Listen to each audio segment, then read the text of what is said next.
What's up, everybody? Welcome back to another episode of Day One Radio right here on Live Hip Hop Daily. I'm Maurice Garland, and here with my man BP. What's going on, man? I ain't nothing, man. Just coming off a long weekend, bruh.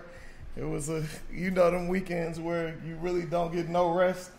It's all just kicking it. Yeah. Like those birthday part 2 type weekends. Yeah, so we had one music fest in town, and it was cool, man. Had a great time. But I'm tired, bro. I was tired. I got some rest Monday, but it was a lot. But it was a good time. If y'all don't know, man, Georgia we have Indian summers like every summer. It's hot still. Yeah, man, folks. Yeah, because it's tricky because once September hit, you're thinking, all right, man, it's time to break out the lightweight sweaters, maybe the hoodie. You know what I'm saying? You go outside like, bro, it's still July out here, bro. So. The festival was outdoors, one music fest, and it was hot, humid, rained a little bit, but it was a good show, man. They had like 40,000 people, I heard, over 2 days. So T.I. killed it. I was very surprised. I don't know if I've ever sat through a whole T.I. show before.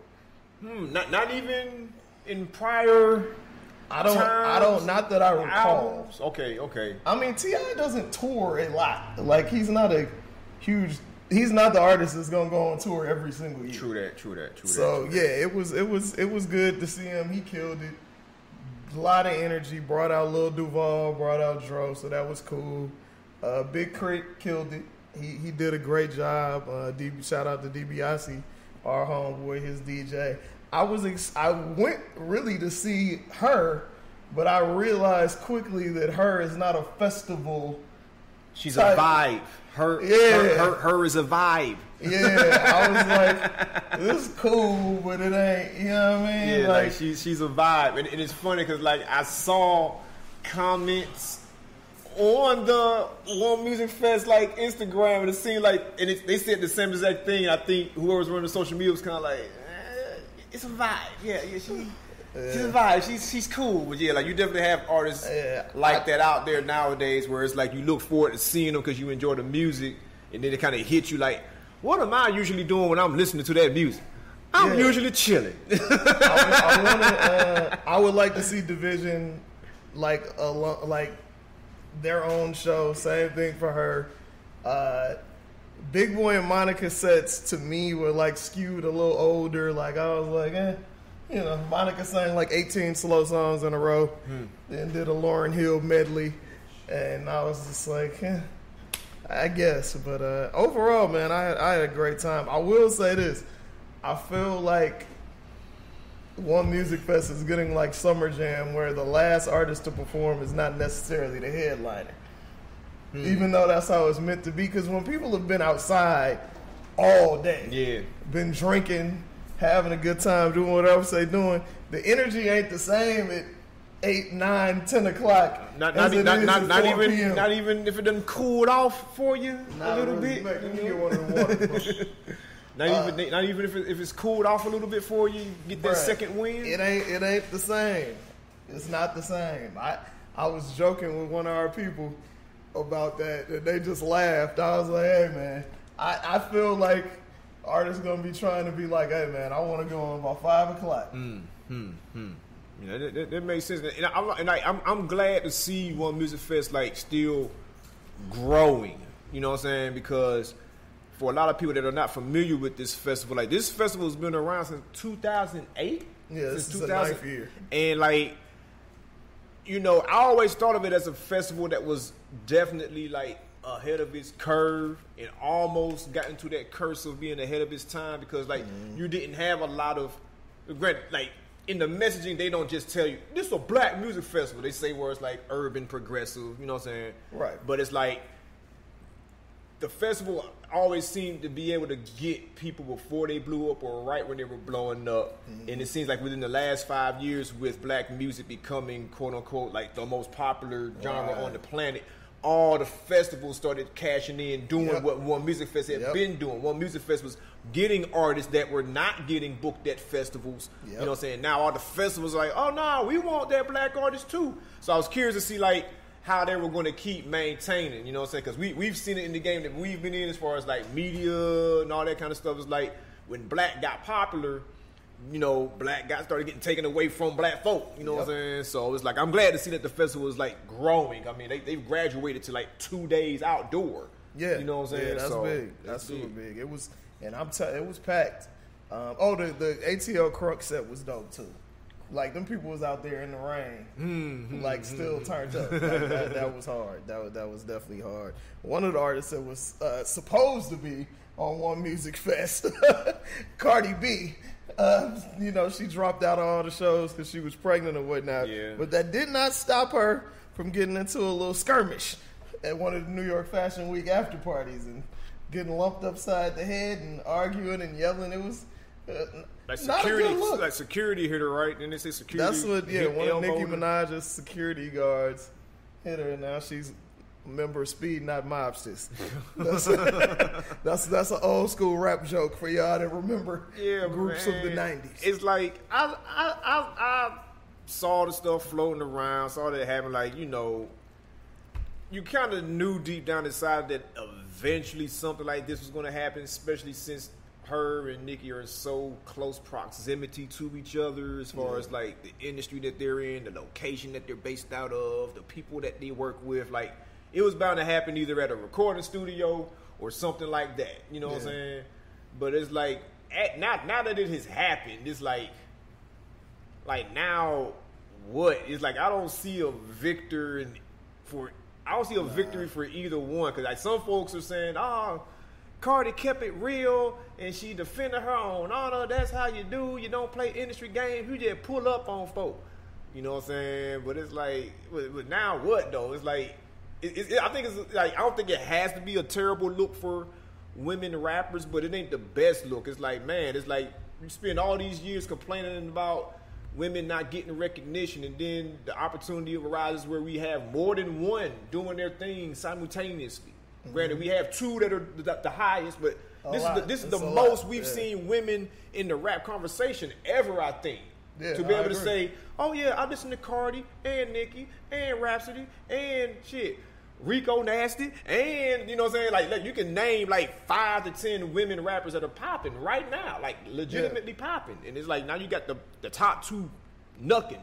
You know what I'm saying? It's like it's not the best look. I mean, I feel like this, bruh. Like, and I get both sides of it. I feel like if somebody is really slandering your name or really talking crazy about you, trying to sabotage you can handle it one of 2 ways. You can run up on them, or you can, you know, take the high road. She decided to run up on her. This is my thing, though. Why is it that you got to run up in public? These people know their comings and goings. If you really want some smoke, just run up on the off day. That's my thing. Like, why run up when you know it's going to be a million security guards? And I think it was really more so of like, oh, she here. Let me go. I don't think it was calculated. Oh, yeah. At all. But I'm just like, if you really, really want some funk, like, run up on Nicki when she at the hairdresser. When she getting her nails done. Like, what was all that shit she was talking? You know what I mean? Like, but you're right. I think it was definitely one of the things like, oh, she here. Let me see what's happening, you know what I'm saying? But yeah, it's like it's unfortunate, you know what I'm saying? Like, I saw folks get excited over it as it was breaking.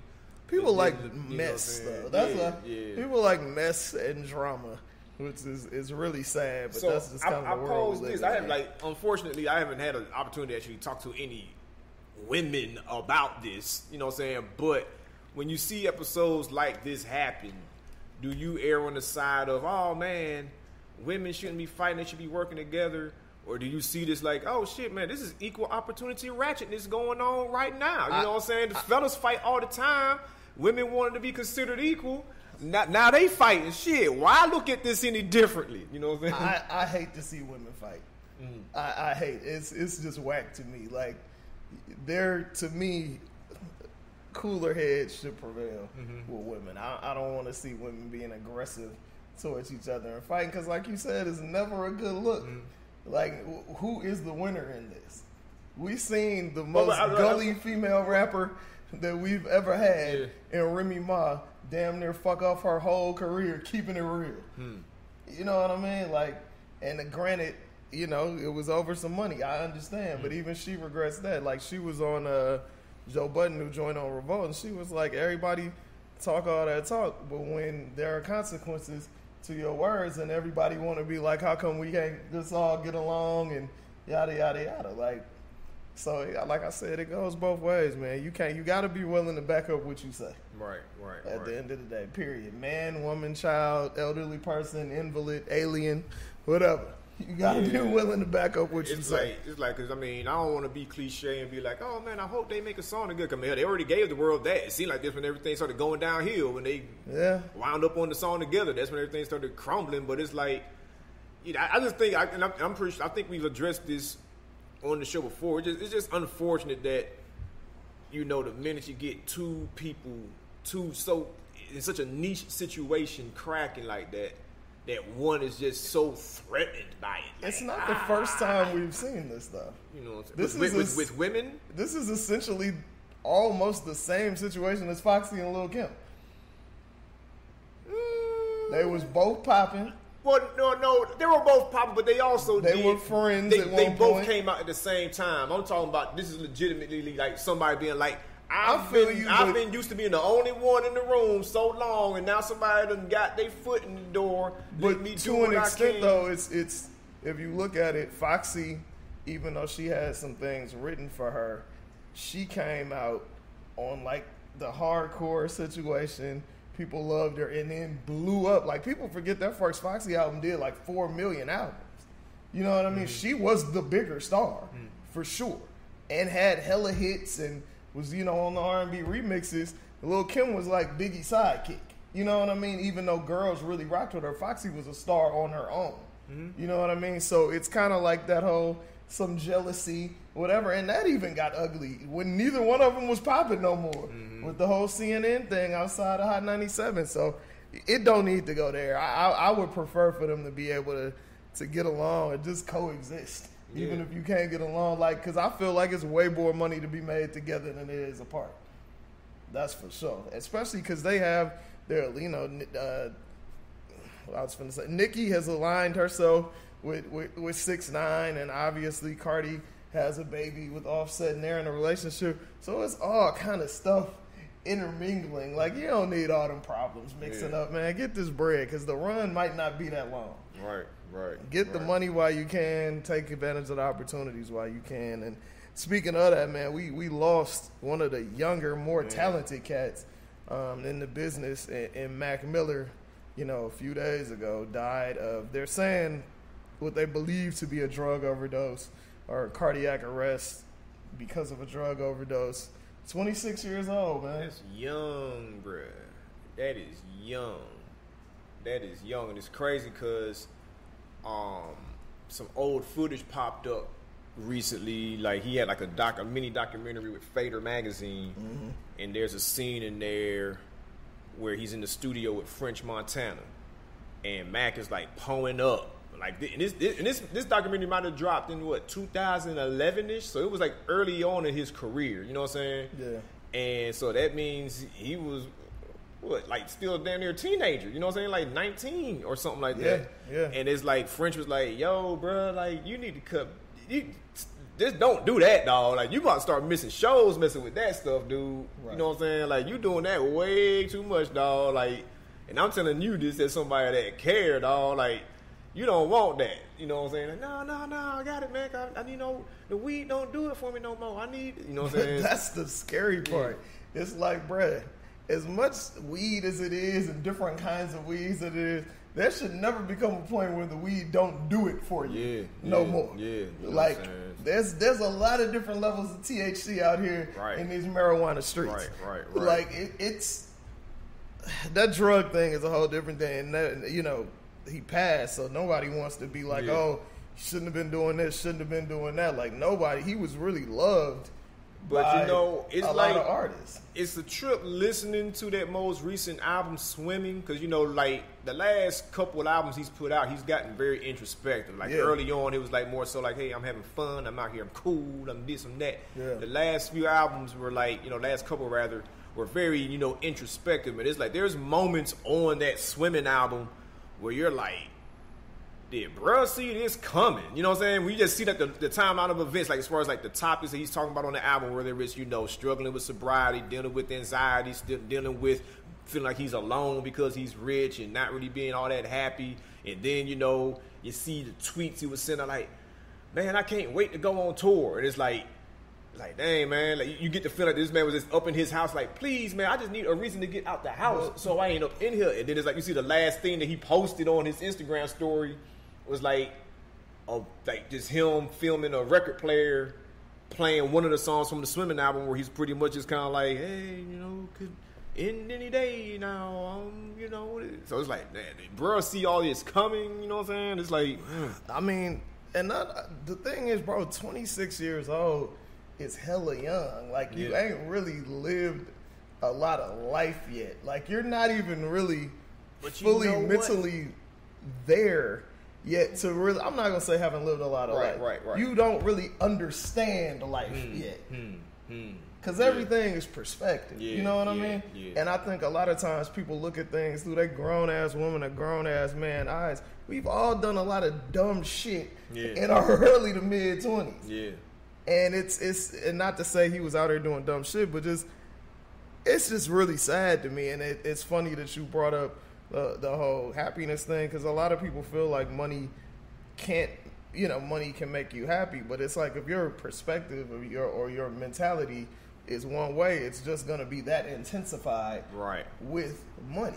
And people change around you. But as I said, probably a couple years ago, dog, LA ain't for everybody, man. That Chris Brown thing, the Soulja Boy thing, and countless other artists, bro. LA is not for everybody, man. It's a different kind of animal. Cause cats see how fake the Hollywood shit is, and then they want the real LA, but they don't really understand the street politics of the real LA. And you just end up getting caught up in a lot of shit if you don't know how to navigate it, or you ain't got a homie or OG to really break shit down for you, or somebody who really cares about you. And then with the Hollywood thing comes all the drugs, and comes all the partying, and comes all the escapism. It's scary, bro, because I feel like in the 80s, people did drugs to party. And people like got hooked on shit because they wasn't really hip to what it was they were smoking or snorting or whatever. Right. Now, all the information is out there. And it's pretty much escapism. And that shit is scary, man. I just really hope that this is a wake-up call to a lot of artists and people in that realm. Because, like, when he passed, you know, and I found myself thinking like this a lot over the last year. Like, when these young artists pass, I immediately kind of start thinking about the young people that I work with, because, like, this is, like, their guys. You know what I'm saying? Yeah. It's like, when you look at within the last year, he's passed away. The Extension dude get killed. Then there's another guy that was not on their level, but there was this other little dude named Lil Peep. He was like popular on SoundCloud. He died of drug overdose, and it's like all this was within the last year. So it's like I'm thinking about like how the deaths of like Easy, Biggie, and Pac affected us, and you compare it to this, or it's like, but even they got taken out by murders. Like this is mostly like drug overdosing. Bro, comparatively, not to cut you off, but comparatively, we literally over 30 years in hip-hop had Pimp C, Screw, and ODB die over the span of multiple years from drug overdoses. This shit is happening in like months. Yeah. And then like you can even technically count what happened to Fredo Santana along the same lines. Like his whole body just failed on him. Like he didn't even go out by a bullet. You know what I'm saying? Like his whole body just failed on him from all the drug usage. So it's like something gotta give, bro. Like I feel like you know, Stretch, we used to have this joke. He was like, all great art came from heroin, and a lot of people feel like you have to be high in order to create. And I'm like, that's not necessarily true. And my thing is, bro, drink some wine, drink liquor, smoke weed, bro. You can't be doing shit that is really killing your body every fucking day, bruh. And it don't even be like functioning addict shit. These motherfuckers be real life hypes, like real dope things. No, yeah. That shit's not fly. Not to say that glorifying selling dope was fly or whatever, but being an addict is not fly. Like, period. This shit ain't cool. You know, I think a lot of it has to do with like self-medicating. Cause like to your point where you're saying, you know, you got to be of a certain age to understand life, but you can't go, you know, depending on your lifestyle, you can be living a lot of life by a certain age. And I think when they lack that kind of that understanding and context, and they experience all that stuff like on the daily, by the minute, within, you know what I'm saying, a 20-year time frame for some of these guys, you know, less than 5 years, you know what I'm saying, it's like, it can be a lot to deal with, because like, you know, like I said, when you listen to a lot of these cats' music that are going out by drugs, they be rapping about some depression and anxiety and telling you that they are self-medicating. Like, you know, it ain't always like, oh, I'm getting high because the hoes love it. You know what I'm saying? They be like, man, bruh, like I'm hearing voices. I'm going through some things. This is what's helping me maintain and make it through. And it's like, man, you'd hope that somebody will be in their ear like, man, there's something else out here that you can be doing other than that. Like, honestly, bro, like, the reason that I never did hard drugs is because I saw dope fiends in and around my family. Mm-hmm. The reason why I never sold drugs is because I saw cats getting football numbers growing up. Like, so I'm like, if you see this stuff and you see how it's affecting other people around you, people that you love, how do you keep doing it? That's my thing. Like, I just... It's like maybe some folks have that Scarface syndrome where it's like, you know, you see the movie Scarface and you're like, I'm gonna do that because I know where he messed up at.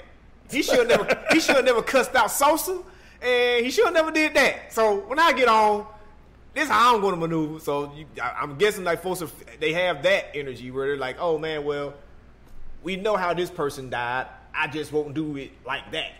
Yeah, but I'm still gonna do it. It's often that I'm stronger than this person or that person, but if you ain't never experienced what they experienced, you don't know until you cross that bridge. I saw Lil Xan got a Mac Miller tattoo that says "Memento Mori," which means remember death. So I don't even know if half these dudes really be doing the dope they say. His name is Lil Xan, so I'm assuming he has an affinity for Xanax. Right. So hopefully he's listening, but like I was saying earlier, man, it's a lot of artists that had a lot of love for Mac Miller, man. And I'm hoping that, you know, a lot of the music that he did, like it was a ton of music. He had a studio at his crib that he did with like Thundercat, with Ab Soul, with Schoolboy Q. I'm hoping it doesn't, like, I hope it's used appropriately. Yeah, like I remember, I forget where I was reading it at, but like his crib had been like a LA music funhouse for years. Like there was a lot of artists that came through there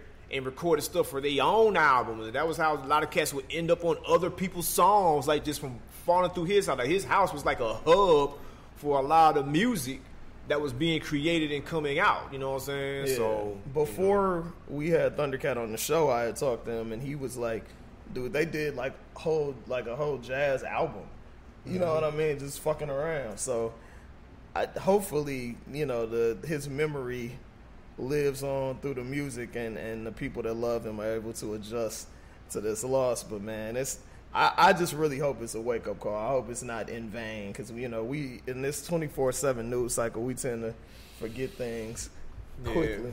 Yeah. It's kind of a trip though that like artists like that who kind of have on the low substance abuse issues end up dying, but artists like Bobby Brown did drugs for decades and it's still ticking. Like I watched the movie. I mean, now they done had near death experiences. They just you know what I'm saying, was able to get through it. Right. Did you watch the movie on BET? I saw night 1. I have not got to watch night 2 yet, but I did watch night 1.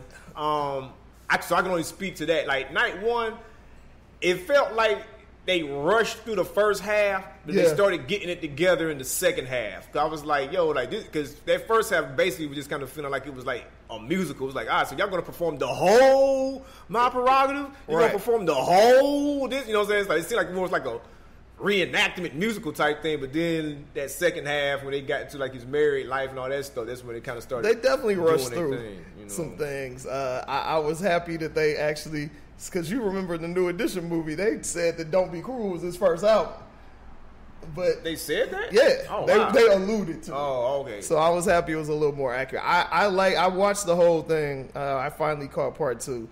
I thought day 1 was good. I did not think day 2 was that good, but I don't want to mess it up for you. I just it's definitely like some made for TV stuff. Like you can tell that it was like they painted Bobby like he was a good guy that just had some vices, and anybody who grew up in the 80s and 90s knew Bobby Brown was a wild nigga. Like so you think that's how they painted him as, like a good guy that had. You got to watch the whole vices. Thing. You got to watch the whole thing. Cause like that first, from what I saw, it didn't seem like they were like Bobby just keeps kicking bad breaks. It was like Bro, Bobby, keep on watching it. It definitely comes across like, hey man, you know he does some drugs and he's a great father and he really loves his wife and. You know, it was, and you know, like a thug with a soft heart, like type thing. But it was. I'm just happy it happened. Like I would love to see more of this. You know what I mean? Like I want to see something about Teddy Riley, who was part of the, who was in this. I believe it was the first half when they were doing "Don't Be Cruel." Yeah. It was dope. It was. I had honestly forgot how many songs L.A. and Babyface did on that album. Oh, on Don't Be Cruel? Yeah. Oh, yeah. Like that was like one of their initial like calling cards. You know what I'm saying? Yeah, I really forgot about that. Okay, cause that Bobby Brown, that first one, that was like two artists in particular get credit than most others when it comes to like who built the Atlanta music scene. One is Curtis Mayfield, because he was one of the first people that kind of like moved down here, like I'm laying roots down here, you know what I'm saying? But the other is like Bobby Brown, you know what I'm saying? For a lot of folks that don't know, like Stankonia Studios originally was owned by Bobby Brown. It was Boss Town Studios, you know what I'm saying? And it's like that what that man did with that Don't Be Cruel album, using producers like LA Babyface who were like lay their roots down here, that essentially like built out what has become the Atlanta music industry and scene and all those things. Like, we had artists like Cameo down here making music and SOS Band and all that kind of stuff. But that Bobby Brown situation is what really blew it up. Him and Keith Sweat. They completely glossed over him having a record label. Because remember, his sister was a rapper on his record label. Because he had Boss Town Records. Right. Yeah, like he had a couple artists, they didn't really pop off, but that I guess you can't tell everything. But I thought it was cool. I mean, it was not as good as the New Edition story. Oh yeah, and that was the main thing, because like that was what it's going to get compared to. And then I don't know if it was all the way fair, because they gave the New Edition thing a whole week to develop. 3 days to develop. You know what I'm saying? This was 2 days. You know what I'm saying? Like, granted, like when you look at it like that, it ain't that much of a time difference, but like it does seem like there was a little more time. I kind of feel like the New Edition story had more time too, because it was a ton of commercials on the Bobby Brown thing. My Lord. Granted, I didn't catch it on BET. I caught it on another way, but it seemed like it took me a whole week to get through New Edition. You know what I'm saying? Right. To watch it, like Bobby Brown was like, "Oh man, we halfway through in one night." You know right. Yeah, exactly. I thought Gabrielle Dennis did a good job as Whitney Houston. She had the mannerisms down. I wonder, because, Whitney's family has shut down a lot of stuff over the years. Like that Being Bobby Brown reality show, that joint ain't never see the light of day on DVD. You don't see no reruns. No. They shut that down completely. So I was kind of surprised at how they kind of went in with the Whitney Hing. Like I was very surprised. I mean, what can they do though? Like if Bobby has been married to this woman, and he's telling his story. Like what can they do? Can they be like, nah, I feel you. You can't you can't say that about the woman that you were married to. You know what I'm saying? They didn't keep it completely 100 with that whole Robin thing. They kind of glossed around it a little bit. Yeah. But that was interesting. But they was super getting high, bruh. Like I was surprised that they went that deep with it. Yeah. It seemed like they didn't veer off too much from what was in the book. I haven't read the book. There were details in that movie where I was like, oh wow, so they didn't veer off too much from the book. It's like that's in the book. Like when he's like, I didn't know my wife was doing coke until I married her. She was getting high on the wedding day. Like that really happens in the book. So it's like, bro, I walked in, she tooting up before we get married, dog. And that's how I got introduced to it, you know what I'm saying?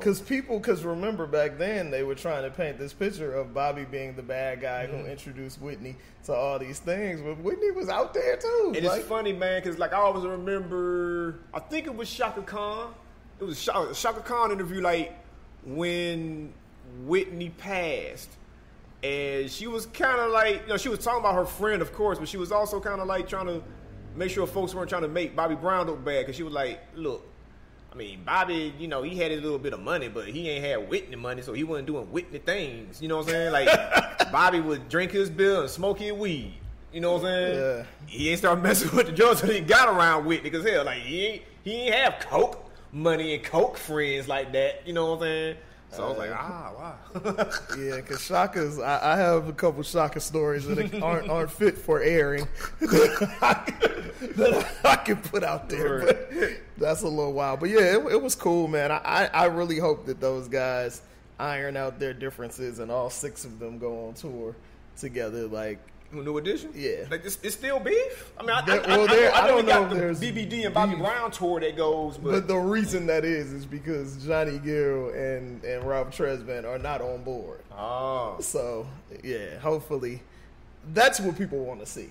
Yeah. That's the moneymaker. That's what I want to see. Yeah. For sure. But yeah, speaking of seeing, if you watch us on YouTube, you know that I wear glasses from time to time. Whenever I don't have them on, I'm definitely wearing contacts because I'm super nearsighted. You don't wear glasses. You got good vision, huh? Yes. Yeah. I just went to the eye doctor. I've been wearing glasses since I was like in the 3rd grade, so not me. But I just got put on this new app called Simple Contacts. If you wear contacts, you need to know about it. Simple Contacts lets you renew your prescription and reorder your brand of lenses from anywhere in minutes through an online vision test. It's designed by doctors. Every test is reviewed by a doctor, so they're literally bringing the doctor's office to you from home. Don't get it twisted, though. You still got to go to the doctor to have your full exam. This is not a replacement for a full exam, but definitely check it out. My left eye and right eye prescriptions are hella different, so I'm always looking for the best deal, and I have to buy 2 different boxes. Simple Contacts has good prices on contact lenses. The vision test is only $20, and the shipping is free. So for a limited time, if y'all are listening to Day One Radio, you can get $20 off of your first Simple Contacts order with the promo code DAY. Try it for yourself and save $20 on your lenses by going to simplecontacts.com/day or entering the DAY at checkout. Once again, $20 off, simplecontacts.com/day, or just enter DAY at checkout. Save time, save money. Save yourself a headache and don't be out here blind trying to look cute without your contacts or your glasses, because that's not fly at all. Right. We were talking about beefs earlier, and it's funny. This is how you know people love mess. Because to me, the big story about rappers from the weekend was Drake and Meek Mill making up. But everybody wanted to talk about Cardi and Nicki. I personally thought that was super dope to see them squash their beef on stage together in front of a packed house. Well, I think they were in Boston at TD Waterhouse. We have way too many Boston stories on this thing today. We got Beck over here in the corner. Boston ain't even like black people until 10 years ago. Man, we all black Americans, man. I'm just playing for all of y'all in Boston that listen. I know the roots of Malcolm and Martin and all of that in Boston. Don't get it twisted. And one of my favorite players, Bill Russell.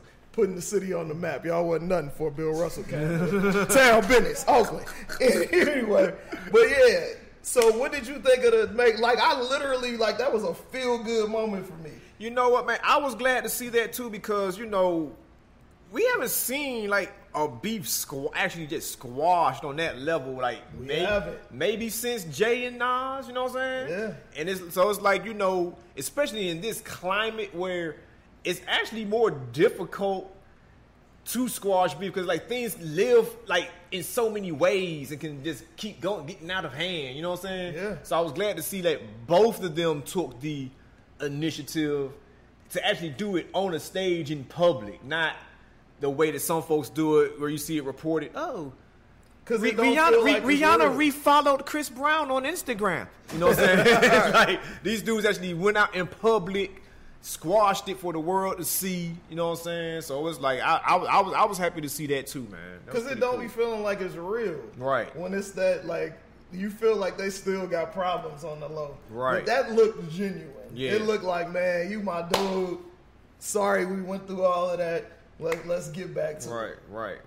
Do you think that they're gonna like make music again? Because they made some bangers, together. I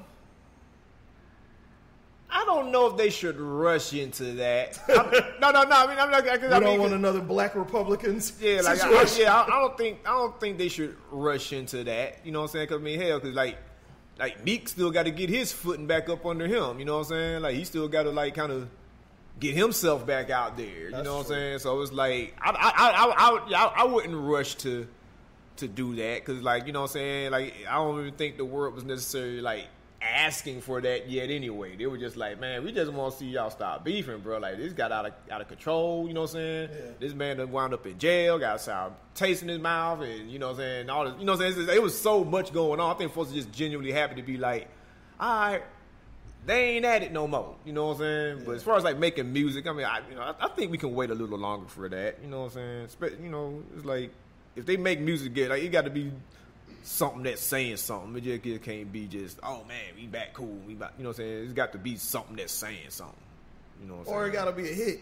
Yeah, most definitely. You know they got to do another Amen or something. Yeah, you know what I mean? Something along those lines. Obviously, I was out and about this weekend, so I didn't see the U.S. Open. Did you see the whole Serena get down? I mean, I saw that. I saw like it afterwards. Gotcha. You know what I'm saying? Because my pops is super into tennis. You know what I'm saying? So like he was kind of like giving me the rundown of what happened. At first he was like, oh man, Serena lost. I'm like, oh damn man, like she just cannot get this record. You know what I'm saying? Yeah. But then like you see everything, you're like, damn, like so that's how it happened. That's.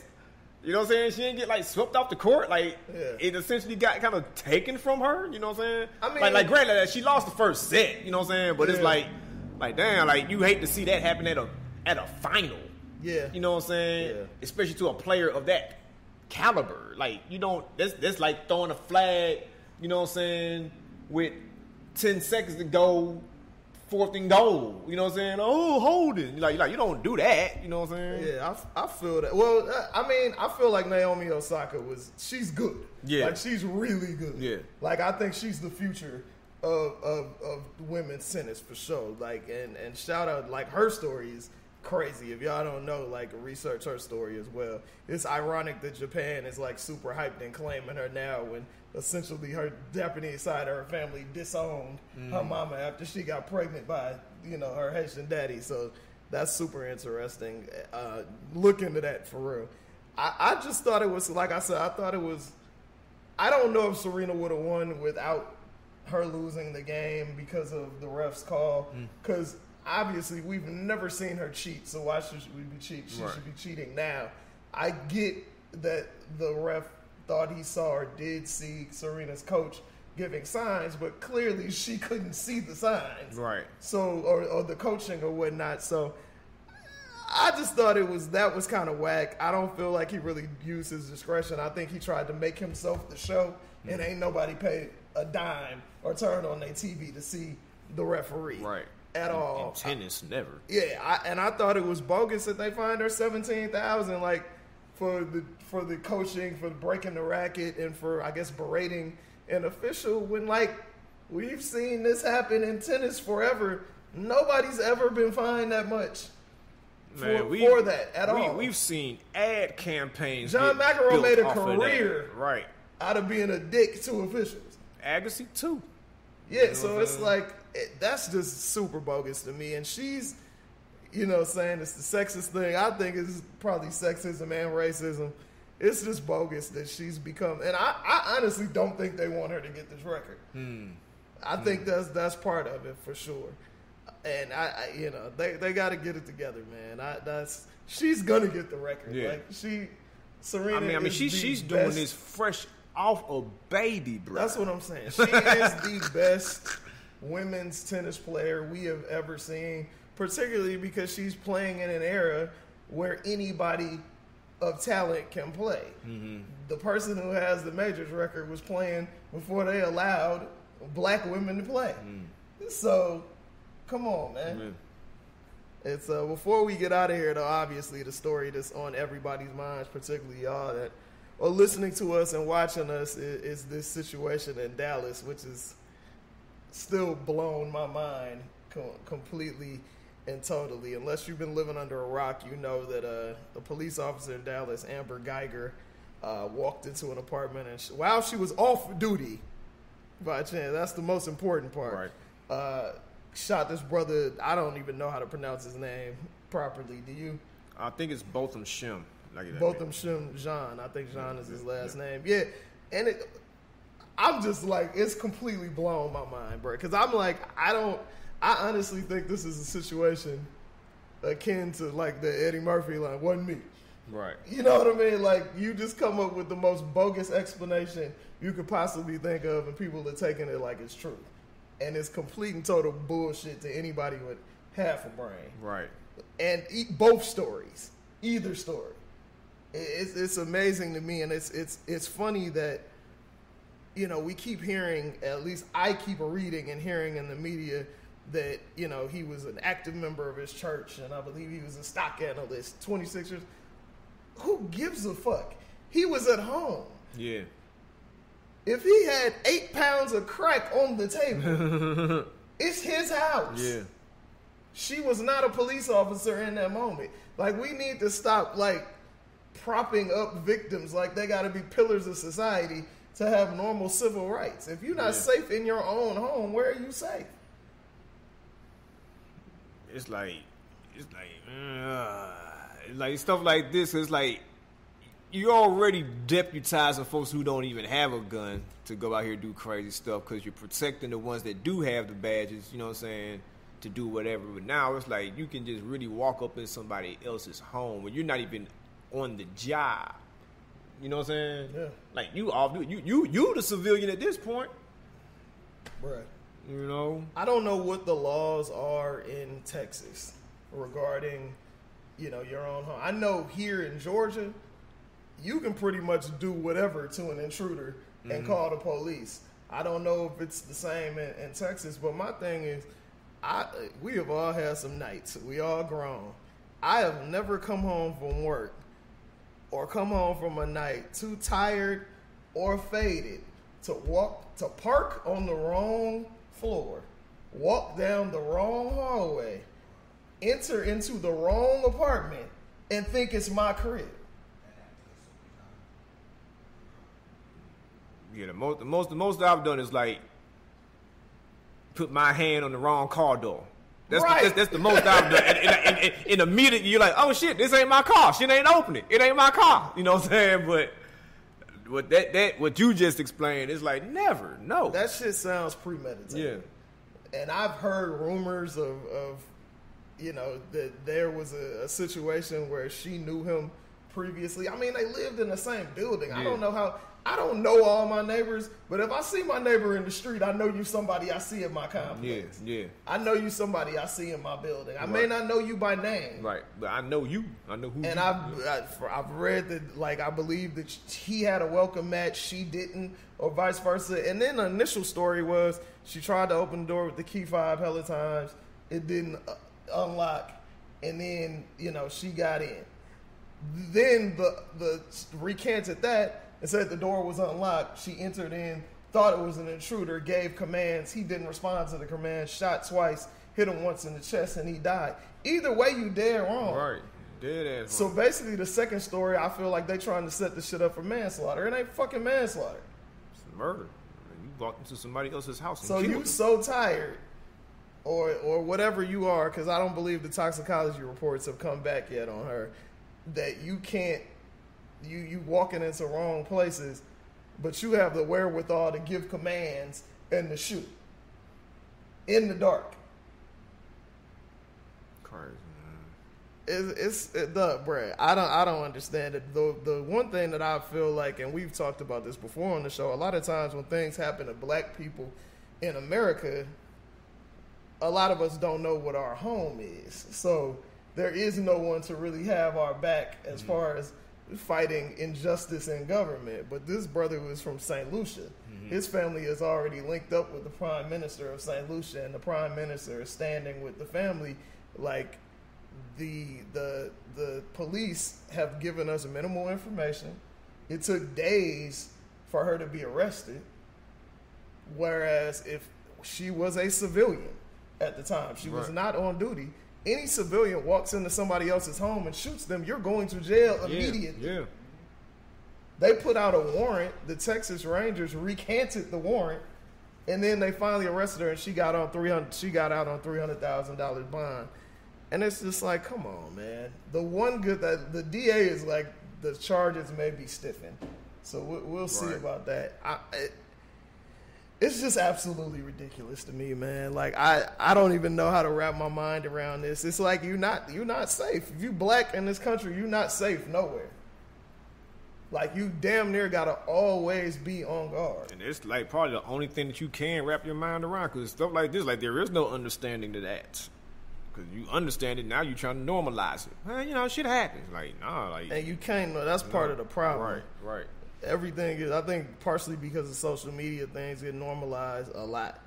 Like, it's, that's why I don't watch the videos of people being killed. Because that's what it does. It super normalizes it. It's crazy, bro. It's too much. Not to bring y'all down, but man, it's certain things we got to discuss. Man, period. Point blank. It is what it is. So, excuse me. We want to thank you for listening, man. Thank you guys for watching. We have said this a few times on the show. I believe this Friday, the 14th, is the last day that you guys can vote for us for Creative Loafing's Best of Atlanta. You don't have to live in Atlanta to vote. Just go to creativeloafing.com and click on Best of, and it'll take you to the arts and culture, or go to any of our social media and click the link in the bio. And Day One Radio is up for Best Podcast among, some pretty good competition, some pretty good podcasts. And our other property, Hip Hop Trivia ATL, is actually up for Best Trivia Night and Best Free Thing to Do in the city as well. So make sure you guys vote for us, man. We're trying to make it 3 years in a row, Best Trivia Night in the city, and trying to be the first time we've won Best Podcast, which is crazy. Should have been one at least a couple times with all this fire content we giving you. And if you are in Atlanta, or you coming into the city in October for A3C, me and Maurice will be sitting down with Jay Prince at A3C. I believe it's October 3rd, 4th, something like that. Just go on a3cfestival.com and check it out. And we appreciate y'all listening, appreciate y'all support, and make sure you follow us on Day One Radio on all your social media. And we'll see you next week with another dope show. Peace.